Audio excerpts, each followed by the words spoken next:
এমন কি আমল করো আল্লাহ তোমার উপর রাজি খুশি হয়ে গেছে? আমি দেখছি তুমি জান্নাতের ভিতর আমার আগে তুমি হাঁটতে আসো। বেলাল রাদিয়াল্লাহু তাআলা আনহু চোখের পানি ফেলিয়া কাঁদতে আছেন, ও পয়গম্বর, আমি বেলাল এমন একটি আমল করি যে আমলটা আমি বেলাল কোন উযু করার পরে 4 রাকাত আমি নফল নামাজ আদায় করে তাহিয়াতুল উযু আমার জীবনে কোনোদিন ছাড়ি নাই। বেলাল, আল্লাহর নবী ডাক দিয়ে বললেন, ও বেলাল, তোমার এই কষ্টের কারণে এর কারণে আল্লাহ তাআলা তোমাকে জান্নাতের ভিতর বাড়িখানা দিয়ে দিয়েছেন। বেলাল রাদিয়াল্লাহু তাআলা আনহুকে ওই উমাইমা এত পরিমাণ কষ্ট দিতেছেন। বেলাল রাদিয়াল্লাহু তাআলা আনহু হাতে পায়ে রশি বাঁধা বেলাল রাদিয়াল্লাহু তাআলা আনহুকে ওই মরুভূমির পানির ভিতর, মরুভূমির বালির ভিতর টানতেছেন।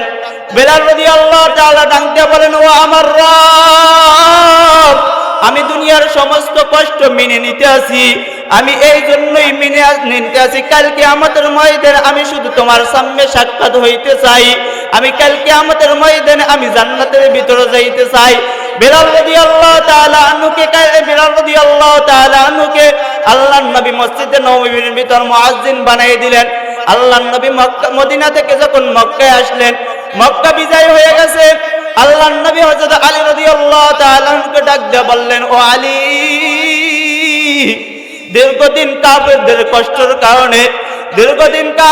কষ্টের কারণে আমরা মক্কার ভিতর নামাজ আদায় করতে পারি নাই। এখন মক্কা বিজয় হয়ে গেছে, জমজমের পানি নিয়ে আসো, আমি মক্কাটা আমি জমজমের পানি দিয়া ধুইয়া আমরা যোহরের নামাজ আদায় করব। আল্লাহর নবী ডাক দিয়া বললেন, ও আলী, জমজমের পানি দ্বারা তুমি মক্কাকে ধুইয়া ফেলাও। والنجم والشجر يسجدان وفضل زمانا على زمان كما فضل مكانا على مكان وإنسانا على إنسان ونشهد أن سيدنا وسندنا وحبيبنا وحبيب ربنا وطبيبنا وطبيب قلوبنا ومولانا محمدا عبده ورسوله أرسله الله بالحق بشيرا ونذيرا وداعيا إلى الله بإذنه وسراجا منيرا. أما بعد فأعوذ بالله من الشيطان الرجيم. بسم الله الرحمن الرحيم.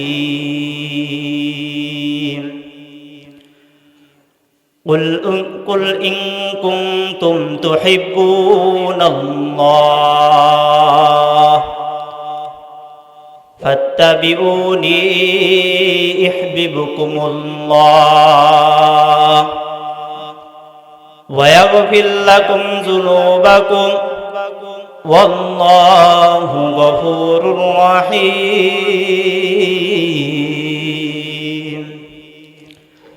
قال رسول الله صلى الله عليه وسلم: من أحب سنتي فقد أحبني ومن أحبني كان معي في الجنة.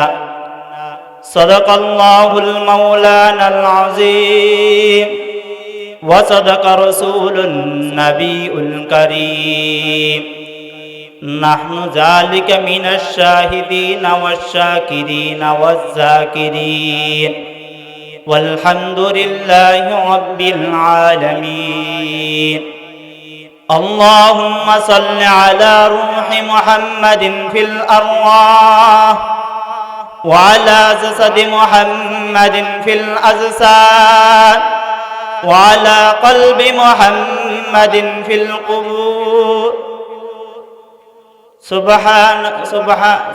رب اشرح لي صدري ويسر لي أمري واحلل عقدة من لساني ويفقهوا قولي الحمد لله বিদ্যাবালিশ খানবাড়ি আল মদিনা জামে মসজিদ ও যুব সমাজের যাদের অক্লান্ত ক্লান্তর কারণে আজ লাইট প্যান্ডেল এবং যাদের বুদ্ধি জ্ঞান পরামর্শের কারণে আজ এত বড় সুন্দর আয়োজন, আমরা তাও শুকরিয়া আদায় করি। আল্লাহর হাবিব সাল্লাল্লাহু আলাইহি সাল্লামের পবিত্র কোরআন থেকে ছোট একটি আয়াত তেলাওয়াত করছি এবং হাদিস তেলাওয়াত করছি। আমাদের মাঝে যেই মাস চলে আমরা সবাই জানি, শাবান মাস একটা বরকতময় মাস। এই মাসের ভিতর আল্লাহ তাআলা মানুষদেরকে একটা বরকতময় রাত দিয়েছেন। আল্লাহর হাবিব সাল্লাল্লাহু আলাইহি সাল্লাম বলেন, কুমু লাইলাহা ওয়া সুমু নাহরাহা, তোমরা এই রাত্রে ইবাদত করো এবং দিনে একটি রোজা রাখো। কিন্তু আজ আমাদের জমানায় কিছু সংখ্যক নামধারী মানুষ আছে যারা বলে এই রাতে ইবাদত করা যাইবে না, অথচ কোরআন হাদিসের অসংখ্য হাদিস এবং অসংখ্য আয়াত দ্বারা দলিল পাওয়া যায় এই রাত্রে ইবাদত করার জন্য।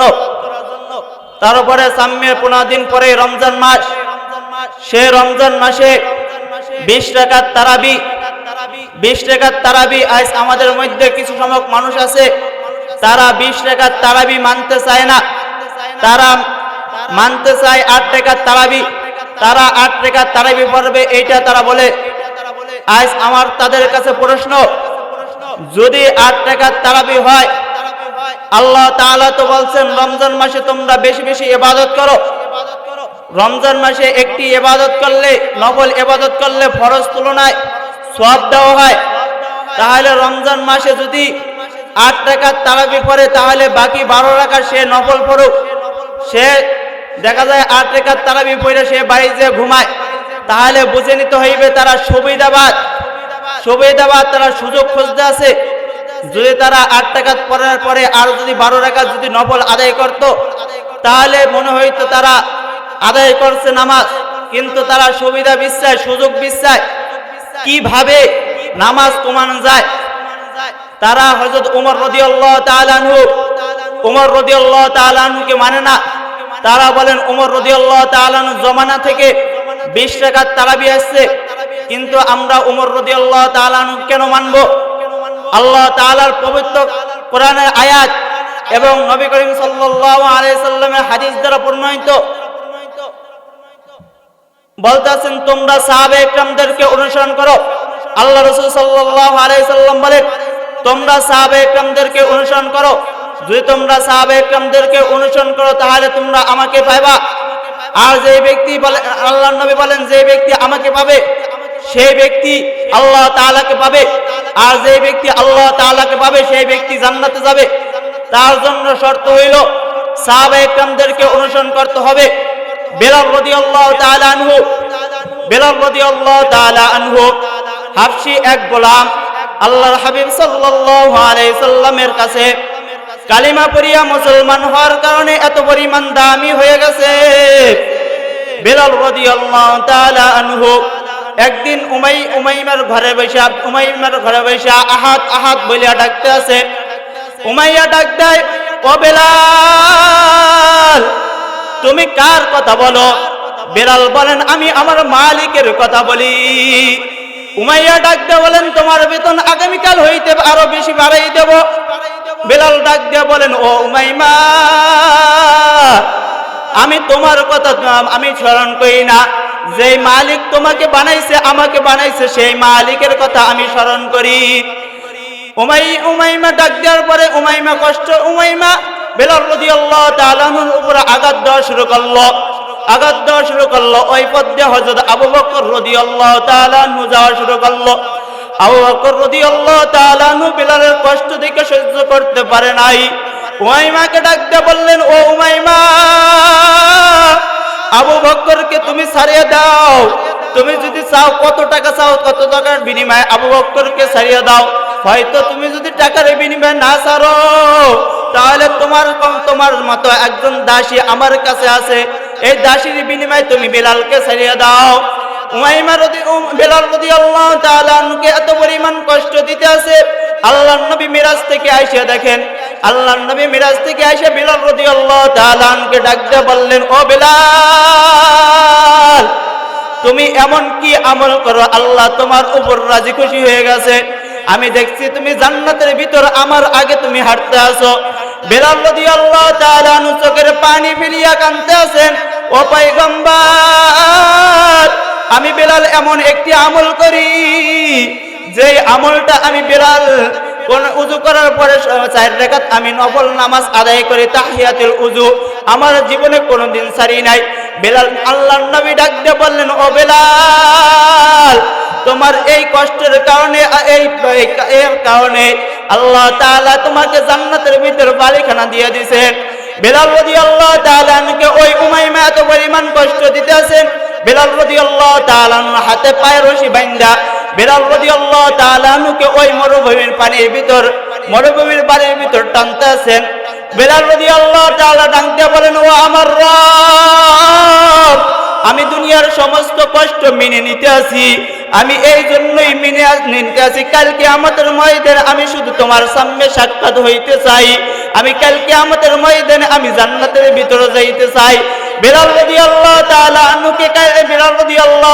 আনহুকে আল্লাহর নবী মসজিদে নববীর ভিতর মুয়াজ্জিন বানিয়ে দিলেন। আল্লাহর নবী মদিনা থেকে যখন মক্কায় আসলেন, মক্কা বিজয় হয়ে গেছে, আল্লাহর নবী হযরত আলী রাদিয়াল্লাহু তাআলা আনহুকে ডাক দিয়ে বললেন, ও আলী, দীর্ঘদিন কাফেরদের কষ্টের কারণে আমরা মক্কার ভিতর নামাজ আদায় করতে পারি নাই। এখন মক্কা বিজয় হয়ে গেছে, জমজমের পানি নিয়ে আসো, আমি মক্কাটা আমি জমজমের পানি দিয়া ধুইয়া আমরা জোহরের নামাজ আদায় করব। আল্লাহর নবী ডাক দিয়া বললেন, ও আলী, জমজমের পানি দ্বারা তুমি মক্কাকে ধুইয়া ফেলাও। আল্লাহর নবী ডাক দিয়া বললেন, এই মক্কায় এই জোহরের সময় একটা বিজয় আজান দিবে, যে ব্যক্তি তার কপাল খুলিয়া যাইবে। আল্লাহর নবী সাহাবায়ে কেরামদেরকে নিয়ে পরামর্শ বসে বলল। আল্লাহর নবী ডাক দিয়া বললেন, আল্লাহর নবী পরামর্শ করার পরে একজন সাহাবায়ে কেরাম ডাক দিয়া বললেন, ও পয়গম্বর, আপনি কেন পেরেশানি করেন? আপনার মক্কায় বিজয় আজান দিবে হযরত আবু বকর রাদিয়াল্লাহু তাআলা আনহু, সাহাবে, কারণ এই জন্য আজান দেবে। হিজরতের সময় হযরত আবু বকর রাদিয়াল্লাহু তাআলা আনহু হিজরতের সময় আপনার সাথে ছিল। আল্লাহর নবী আবু বকর রাদিয়াল্লাহু তাআলা আনহুকে যখন মক্কা থেকে যখন হিজরত করার সময় আবু বকর রাদিয়াল্লাহু তাআলা আনহু বাড়ির সামনে যে উপস্থিত হইলেন, আস্তে যে আবু বকরকে ডাক দিয়ে বললেন, ও আবু বকর। আবু বকর সঙ্গে সঙ্গে লাব্বাইক ইয়া রাসূলুল্লাহ, আমি আবু বকর হাজির। আল্লাহর নবী চোখের পানি ছেড়ে কান্না দিলেন, ও আবু বকর, এই গভীর রাত্রে আমি আস্তে ডাক দিলাম, তারপর তুমি লাব্বাইক হাজির হইলা, তুমি কি ঘুমাও নাই? আবু বকর ডাক দিয়ে বললেন, ও নবী, আপনি তো একদিন বলছিলেন হিজরতের সময় সবার সঙ্গে আমি আবু বকর হব, তার থেকে আমি একদিন পর্যন্ত বিছনায় পিঠ লাগাই নাই।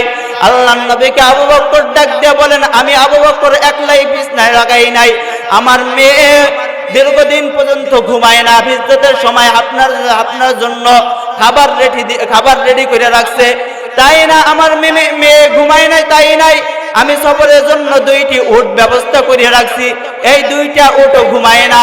আল্লাহর নবী ডাক দিয়ে বললেন, ও আলী, ছোটকালে আমার মাও দুনিয়ার বুক থেকে চলে গেছে, আমারও বাবাও চলে গেছে, আমি মক্কার ভিতর একজন ইতিম মানুষ ছিলাম। ওই সময় আমার বন্ধু হয়ে হযরত খাদিজা রাদিয়াল্লাহু তাআলা আনহা আসছে। খাদিজা রাদিয়াল্লাহু তাআলা আনহা মক্কা থেকে চলে গেছে, আমার চাচা আবু তালেব দুনিয়ার থেকে চলে গেছে। তারপরে কাফেররা, খ্রিস্টানরা আমার উপর আক্রান্ত করা শুরু করলো। আমি সেই কষ্ট নিয়ে আমি এখন দোয়া করতে আছি, ও আলী, তুমি শুধু মক্কা থেকে মদিনা পর্যন্ত হিজরতের সফর সঙ্গী হবা না, কাল কিয়ামত পর্যন্ত তুমি জান্নাতে যাওয়া আগ পর্যন্ত তুমি আমার জন্য থাকবা। আল্লাহর নবী ডাক দিয়ে বললেন, ও আবু বকর, আল্লাহর নবী ডাক দিয়ে বললেন, বসে যান। আরেকজন দাঁড়ায় যান। আরেকজন দাঁড়ায় যেয়ে বলেন, আজ মক্কা বিজয়ের আজান দেবে হযরত উমর। কারণ নবী যেই উমরের কারণে আজ আমরা ইসলামের পতাকা, উমরের কারণে আমরা ইসলামের পতাকা উড্ডীন করছি, যেই উমরের কারণে আজ আমরা প্রকাশ্যে ইসলামের দাওয়াত দিছি। নবী আপনি তো বলছেন, লাউ কানা বাদি নাবিয়্যুন লাকানা উমর, আপনার পরে যদি কোন নবী আসতেন তাহলে নবী হবে উমর। আপনি এখন মক্কা বিজয়ের আজান দেবে উমর, আর কেউ দিবে না। নবী বললেন, বসে যান। আরেকজন দাঁড়ায় যান। আরেকজন দাঁড়ায় যেয়ে বলেন, নবী মক্কা বিজয়ের আজান দিবে হযরত ওসমান। কারণ আপনার দুইজন মেয়ে বিবাহ করছে হযরত ওসমান রাদিয়াল্লাহু তাআলা আনহু। নবী আপনি তো বলছেন, লিকুল্লি নাবিয়্যুন রাফিক ওয়া রাফিকিয়ানি ফিল জান্নাতি ওসমানা, প্রত্যেক নবীর জান্নাতের মধ্যে বন্ধু হবে, আপনার বন্ধু হইবে ওসমান জান্নাতের ভিতর। নবী বললেন, বসে যান। আরেকজন দাঁড়ায় যান। আরেকজন দাঁড়ায় যা বলেন, মক্কা বিজয়ের আজান দিবে হযরত আলী, আর কেউ আজান দিবে না। কারণ নবী আপনি তো বলছেন, আনা দারুল হিকমা ওয়া আলীউন বাবুহা, আপনি তো বলছেন আলী, আপনি তো বলছেন আনা দারুল হিকমা ওয়া আলীউন বাবুহা, হিকমা আপনি হইল হিকমতের ঘর, আর ওই ঘরের দরজা হইল আলী। আল্লাহর নবী বললেন, সবাই বসে যাও, ফয়সালা আসবে আল্লাহর পক্ষ থেকে। আল্লাহর নবী অপেক্ষায় বসে আসলো। জোহরের সময় আজানের ওয়াক্তে জিবরাইল আলাইহিস সালাম উপস্থিত এসে নবীকে ডাক দিয়ে বললেন, ও পয়গম্বর, আপনাদের পরামর্শ আল্লাহ তাআলা পছন্দ করিয়া ফেলছে, কিন্তু মক্কা বিজয়ের আজান হযরত আলী রাদিয়াল্লাহু তাআলা আনহুর কণ্ঠ হইবে না। মক্কা বিজয়ের আজান হযরত উমরের কণ্ঠ হইবে না। মক্কা বিজয়ের আজান হযরত ওসমানের কণ্ঠ হইবে না। মক্কা বিজয়ের আজান আলীর কণ্ঠ হইবে না। মক্কা বিজয়ের আজান ওই হাবশী গোলাম বিলাল রাদিয়াল্লাহু তাআলা আনহুর কণ্ঠে হইবে। আল্লাহর নবী ডাক দিয়ে বললেন, ও বিলাল, কই বিলাল, তোমার কপালটা কত না ভাগ্য, তুমি মক্কা বিজয়ের আজান দেবা। বিলাল রাদিয়াল্লাহু তাআলা আনহু এত পরিমাণ আল্লাহ তাআলার কালিমা পড়ার কারণে আল্লাহ তাআলার উপরে এত পরিমাণ পাগল হয়ে গেলেন, এত পরিমাণ পাগল হয়ে গেলেন। ও নবীর আশিকের দল, বিলাল রাদিয়াল্লাহু তাআলা আনহু আল্লাহর নবীকে এত পরিমাণ মহব্বত করতেন, এত পরিমাণ ভালোবাসতেন। একদিন আল্লাহর নবী উহুদের যুদ্ধের জন্য যাই রওনা হইলেন। বিলাল রাদিয়াল্লাহু তাআলা আনহু বললেন, হে নবী, আমিও বিলাল উহুদের যুদ্ধে হাজির হইতে চাই। মক্কা থেকে মাত্র 10 থেকে 15 মিনিট হাইটে গেলে উহুদের যুদ্ধ। আল্লাহর নবী ডাক দিয়ে বললেন, ও বিলাল, তোমার মক্কা, তুমি মদিনায় পেয়ে আজান দাও, তোমার উহুদের যুদ্ধে যাওয়া লাগবে না। বিলাল রাদিয়াল্লাহু তাআলা আল্লাহর নবীর অনুমতি পেয়ে মক্কার ভিতর আজান দিতে আছে। হঠাৎ করে শুনে উহুদের যুদ্ধের মধ্যে শহীদ হয়ে গেছে বিলাল রাদিয়াল্লাহু তাআলা আনহু। যে বিলাল রাদিয়াল্লাহু তাআলা আনহু আল্লাহর নবীকে এত পরিমাণ সুন্নাতের মহব্বত ভালোবাসতেন। বিলাল রাদিয়াল্লাহু তাআলা আনহু গোসল করার সময় সে বিলাল রাদিয়াল্লাহু তাআলা আনহু মাথার থেকে টুপি ফেলাইতেন না। সে বিলাল রাদিয়াল্লাহু তাআলা আনহু যখন শুনছে নবী শহীদ হয়ে গেছে উহুদের যুদ্ধে, বিলাল রাদিয়াল্লাহু তাআলা আনহু মক্কার দিকে উহুদের দিকে দৌড়ায়। সাহাবায়ে কেরাম ডাক দিয়ে বললেন, ও বিলাল, আজানটা শেষ করে তারপরে যাও। সাহাবায়ে কেরাম বিলাল রাদিয়াল্লাহু তাআলা আনহু বলেন, যে মক্কার ভিতরে যেই নবী নাই, আমি বিলাল কার জন্য আজান দেব? বিলাল রাদিয়াল্লাহু তাআলা আনহু মাথার থেকে বিলাল রাদিয়াল্লাহু তাআলা আনহু দৌড়ায়, মাথার থেকে বাতাসে টুপি ফেলাই দেয়। বিলাল রাদিয়াল্লাহু তাআলা আনহু কোনো হুঁশ নাই।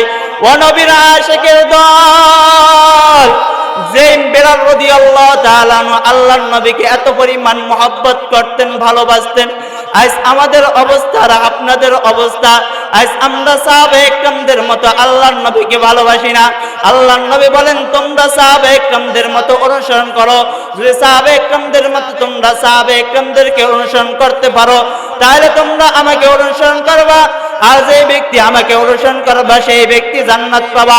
আর জান্নাত পাওয়ার জন্য আল্লাহ তাআলা বলেন ফারিকুম ফিল জান্নাতি ওয়া ফারিকুম ফিস সাইর। জান্নাতের মধ্যে একটি রাস্তা হইল জান্নাতে যাওয়ার জন্য। এই জান্নাতের জন্য ভালো কাম করলে জান্নাতে যাইতে পারবে, খারাপ কাম করলে জাহান্নামের ভিতর জ্বলতে হবে। আল্লাহর হাবিব সাল্লাল্লাহু আলাইহি সাল্লাম বলেন, ও দুনিয়ার মানুষ, যে বান্দা গুনাহ নিয়ে ওই অন্ধকার কবরের ভিতরে যাইবে, ওই অন্ধকার কবরের ভিতরে যাওয়ার সঙ্গে সঙ্গে দুইটি ফেরেশতা এসে তিনটি প্রশ্ন করবে, মান রব্বুকা ওয়া মান নাবিয়ুকা ওয়া মান দীনুকা। গুনাহগার ব্যক্তি উত্তর দিবে মান রব্বুকা, আমার রব চিনি না। আমার গুনাহগার ব্যক্তি বলবেন লা আদরি, আমি চিনি না। ওয়া মান নাবিয়ুকা, ওই ব্যক্তি ওয়া মান দীনুকা, ওই ব্যক্তি বলবে আমার দিন কি, আমিও তাহা জানি না। আবার প্রশ্ন করবে ফেরেশতারা ওয়া মান নাবিয়ুকা হাযার রাসূল, ওই ব্যক্তিকে তুমি চেনো কিনা। আল ফেরেশতারা সঙ্গে সঙ্গে নবীর রওজার সাথে একটা রাস্তা করিয়া দিবে। ওই ব্যক্তি গুনাহগার ব্যক্তি বলবেন লা আদরি, আমি তো ওই ব্যক্তিকে জীবনে কোনোদিন দেখি নাই। আল্লাহ তাআলা ফেরেশতাদেরকে হুকুম করিয়া দিবেন, ও ফেরেশতারা, এই ব্যক্তিকে জাহান্নাম থেকে একটা দরজা খুলে দাও, কিয়ামত পর্যন্ত এই ব্যক্তি জাহান্নামের আগুনের ভিতরে সাজা থাকতে পারবে। আল্লাহর নবী বলেন, ও দুনিয়ার মানুষ, যে ব্যক্তি গুনাহ নিয়ে ওই অন্ধকার কবরের ভিতরে যাইবে, কবরে এক পিসের মাটি এক পিসে চাপ দিবে, এক পিসের হাড্ডি আর এক পিসের ভিতর ঢুকে যাইবে। ও বাবারা, কিভাবে আমরা ওই জাহান্নামের আগুন সহ্য করব? আমরা তো দুনিয়ার বুকে দেখা যায় আমাদের বাবা আইছে, বাবাও চলে গেছে, তার দাদা বাবাও আইছে, সেও দুনিয়ার বুকে চলে গেছে। আমিও একদিন দুনিয়ার বুকে দুনিয়া থেকে চলে যাব, দুনিয়ায় থাকতে পারবো না। কিসের জন্য? দুনিয়ার মায়া মহব্বতের ভালোবাসার কারণে আজ আমরা আল্লাহ তাআলাকে ভুলিয়া গেছি। যদি গুনাহ নিয়ে ওই অন্ধকার কবরের ভিতরে যায়, চিন্তা করি আমার মা বাবা তো এই অন্ধকার কবরের ভিতরে চলে গেছে।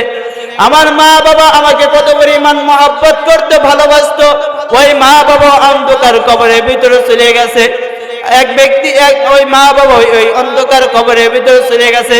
যেরকম ভাবে মা বাবাও থাকতে পারে নাই, আমরাও থাকতে পারবো না। আল্লাহর নবী বলেন, গুনাহ নিয়ে যেই ব্যক্তি ওই অন্ধকার কবরের ভিতরে যাইবে, ওই কবরের ভিতর 99টা সাপ এসে দংশন করতে থাকবে, কিয়ামত পর্যন্ত ওই কবরের ভিতর দংশন করতে থাকবে। কিয়ামতের ময়দানে যখন উপস্থিত করা হবে, কিয়ামতের ময়দানটা তামা করিয়া দিবে। কেন কিয়ামতের ময়দান কেন লোহা হইবে না, কেন স্বর্ণ হইবে না? স্বর্ণের এক মাথা গরম দিলে আরেক মাথা গরম হয় না। লোহার আইসা যখন রওনা করার পরে হঠাৎ করে দীর্ঘ রাত চলে যায়, মার ঘুম আসে না, বাবা ঘুমাইতে আছে। বাবাকে মা ডাক দিয়ে বলেন, ও বাবা, ও আমার স্বামী, দেখো যে আমার ছেলে তো রাত 12টা বাজে, 1টা বাজে গেল, আমার ছেলে কেন আসে না? 2 ঘন্টা 1টা বাজার পরে যখন বাবা রিং দিল, রিং হয় কিন্তু রিসিভ হয় না। আবার 1, 2, 3 ঘন্টা, 3টা 4টা বাজে যাওয়ার পরে আবার মাকে ডাক দিয়া বলেন, ও স্বামী, আমার ছেলে কেন আসে না? একটু রিং দাও, কেন আসে না? বাবা রিং দিতেছে কিন্তু রিসিভ হয় না। বাবা টেনশন, মাও টেনশন। সকালবেলা যখন দুপুরে 1টা বাজে গেল, তারপরে ছেলে আসে না। মার মনে কোনো খাবার যায় না, বাবার মনেও কোনো খাবার যায়, বাবার মুখেও কোনো খাবার যায় না। মা ডাকতে, বাবা হঠাৎ করে 12টা বাজে আবার রিং দিতে আছে। হঠাৎ করে একজন ব্যক্তি ফোন দিয়া বলেন, ও তুমি কে? ওই ব্যক্তি বলেন, আমি আমার ছেলের বাবা। তুমি এখনো বাড়িতে কিভাবে ঘুমাও? এখানে গাড়ি রাস্তার পাশে পড়িয়া কত মানুষ মারা গেছে। বাবা মাকে ঘরের পাশে থুইয়া দৌড় দিয়ে রওনা করলেন। বাবা ওখানে যে উপস্থিত দেখে লাশ, আল্লাহ। বাবা একটা মুখের থেকে একটা কাপড় উঠে, আর মনের ভিতর কৌতূহল, হয়তো এইটা আমার ছেলের লাশ। বাবা একটা উঠে, আটটা উঠায়, এইভাবে দেখতে দেখতে হঠাৎ নিজের ছেলের লাশটা দেখিয়া ছেলেকে ডাক দিয়ে বলেন, ও ছেলে, তোমার মাকে যে আমি কি জবাব দেব? আমি ঈদের সময় দেখছি তোমার মা কত ভালো ভালো খাবার রান্না করছে, কত ভালো ভালো খাবার রাঁধছে, কিন্তু আমি নামাজ শেষ করে আইসা দেখি তোমার মা একখানে বসে কাঁদতে আছে। আমি ডাক দিয়ে বললাম, ও স্ত্রী, কিছু খাইয়া নাও, কিছু খাইয়া নাও। তোমার মা ডাক দিয়া, স্ত্রী ডাক দিয়া বলেন, আমার ছেলে বিদেশে বইয়া কি খায় আমি তো জানি না। আমি রিং দিছিলাম, কিন্তু দেখি পাশের থেকে আওয়াজ শুনি, টাকাটাকি আওয়াজ। হয়তো আমার ছেলে কাজের ভিতর লিপ্ত আছে ঈদের দিনে। ওই বাবা ডাক দিয়া বলেন, আমি যখন ভালো পোশাক আনি তোমার মা ভালো পোশাক পরে না। বলে, আমার ছেলে ভালো পোশাক পরে কিনা আমি তো জানি না, আমি তো জানি না আমার ছেলে ভালো পোশাক পরে কিনা আমি তো জানি না। আমি মা কিভাবে ভালো পোশাক পরি, ভালো রান্না করার বড় মা খায় না। এইভাবে মার ভিতরে কৌতূহল। আই চিন্তা করি, আমার মা ওই এতিমের মধ্যে ওই অন্ধকার কবরের ভিতরে শুয়ে আছে। আজ তো নাফরমান, আমার একটু কি চিন্তা পড়ে না ওই মা আমার জন্য এত পরিমাণ মায়া মোহাব্বত করছে, ভালোবাসছে। যেই মা আমার জন্য রাতের বেলা ঘুমায় না, আমার যখন অসুখ হয়েছে, যখন আমি অসুখ হওয়ার অবস্থায় আমার মা আমার পাশে বসে রয়েছে। আমি ডাক দিতাম, ও মা, তুমি যে ঘুমাও। মা বলেন, ও ছেলে, আমি যদি যে ঘুমাই তাহলে তোমার খবর কে নিবে? তোমার খবর, তোমার কষ্ট হইবে, আমি ছেলে সহ্য করতে পারবো না। বাপ ওই সময় লাশটা নিয়ে যখন অ্যাম্বুলেন্সে কইরা বাড়ির সামনে উপস্থিত হয়ে গেছে, উপস্থিত হওয়ার পরে মা ডাক দিয়ে বলেন, ওই ঘরের সামনে কেন অ্যাম্বুলেন্স, কেন অ্যাম্বুলেন্স, কেন অ্যাম্বুলেন্স? মা ডাক দিয়া বললেন, মা দৌড় দিয়া যখন অ্যাম্বুলেন্সের সামনে আইসা যখন দরজাটা খুললেন, খোলার সঙ্গে সঙ্গে দেখে বাবার লাশ। মা ডাক দিয়া বলেন, ও আমার ছেলে, তুমি কি এই সংবাদ দেওয়ার জন্য তুমি আমার বাড়িতে আসছো? তুমি এই সংবাদ দেওয়ার জন্য তুমি বাজার করে নিয়ে আসছো? মা ওই দিন হইতে এমন পাগল হয়ে গেছে, কাঁদতে কাঁদতে এমন পাগল হয়ে গেছে, আজও পর্যন্ত পাগল। ও দুনিয়ার মানুষ,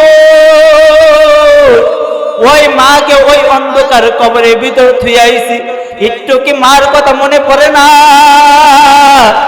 ওই মা ওই অন্ধকার কবরের মধ্যে কোন অবস্থায় আছে? ওই বাবাকে ওই অন্ধকার কবরের ভিতর থুই আইছি, যেই বাবা নিজে না খাইয়া আমাকে খাওয়াইছে, যেই বাবা মাথার ঘামে ফেলাইয়া, মাথার ঘাম পাওয়া পর্যন্ত ফেলাইয়া আমাকে খাওয়াইছে, যেই বাবা আমার জন্য এত পরিমাণ কষ্ট করছে, এত পরিমাণ কষ্ট করছে, ওই বাবাকে ওই অন্ধকার কবরের ভিতর থুই আইছি, একটু কি আমার মনে পড়ে না?